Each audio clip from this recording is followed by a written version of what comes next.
Jerusalema ikhaya lami,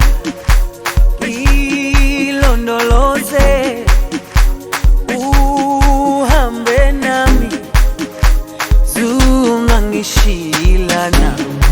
Jerusalema ikhaya lami,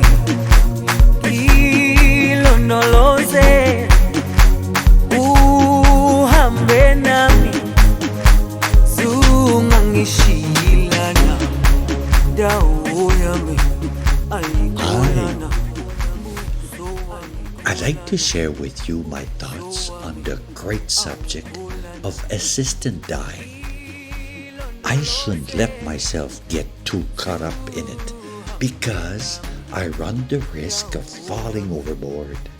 And as I'm getting older, I'm not sure I'll make it.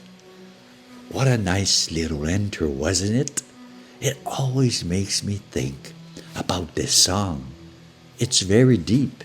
If you look for the words, you'll see that it's full of common sense. An old man dancing to this song. It's incredible and full of meaning for my little reflection. I'll show you another little one clip at the end of this video. You'll see that the image is much stronger than my words. I have to admit that more and more people are ending their lives. Yes, we're beginning to find it normal. Never in a million years would I have thought that a society that calls itself civilized would go to such length. What does this mean? Honestly, I'm completely shocked, and I could talk about this human situation for hours. I just don't find it normal. First of all, is human life sacred? If so, why is it sacred? Who inhabit the human person? Why should I, as a little human being, be able to decide on the life of another or my life? Why do society thinks like this? And you see, the questioning goes on and on. I let myself be guided by the reflection of the Catholic Church as an institution. First of all, the Church relies on its faith in God's goodness to say no to the temptation to shorten a human being's life. The Church not only affirms that all life belongs to God as Creator, we need to go further.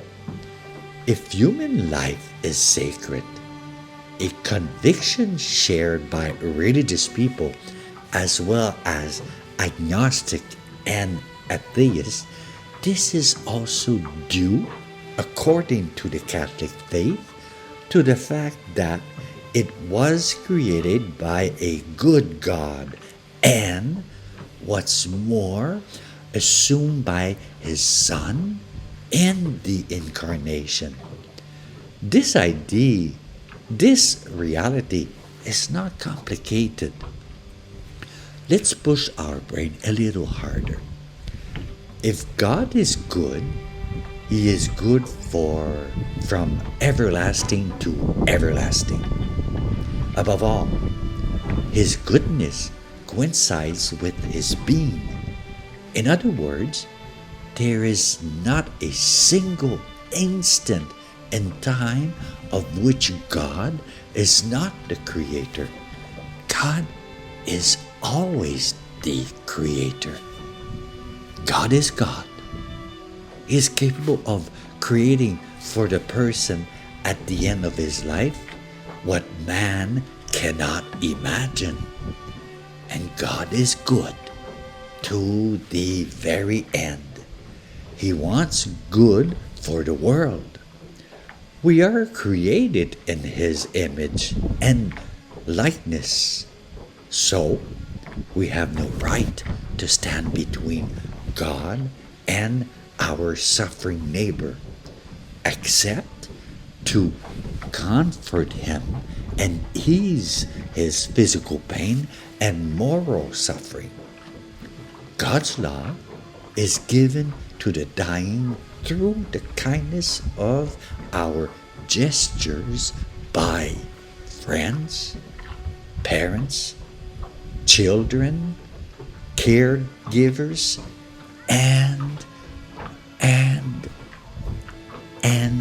which must be allowed to manifest itself without constraint and to the very end. To deprive a man of his natural death is to deprive him of the possibility of being loved, of being touched by God's love through us. The last word in history belongs to God's wisdom. The last word of history does not belong to you and me. No one has the right to place himself between him and to write it and place the final period. The greatest truth for a Christian is that the relationship between the dying person and his Creator is a mystery. We have no right to intervene. We don't have the right. Created in the image and likeness of God, every human being is potentially infinite. We are not authorized to lay a hand on him or her. We did not create that person.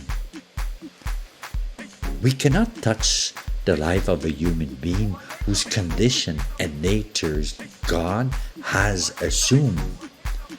According to the Catholic faith, human life is sacred, and Christians, all denominations, are the first to rejoice that this conception is shared by many people who do not share their faith, the faith of Christianity.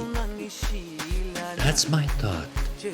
If you ever need advice, trust that our lives and the lives of others are a sacred affair with our Creator. We don't touch that. Have a nice day.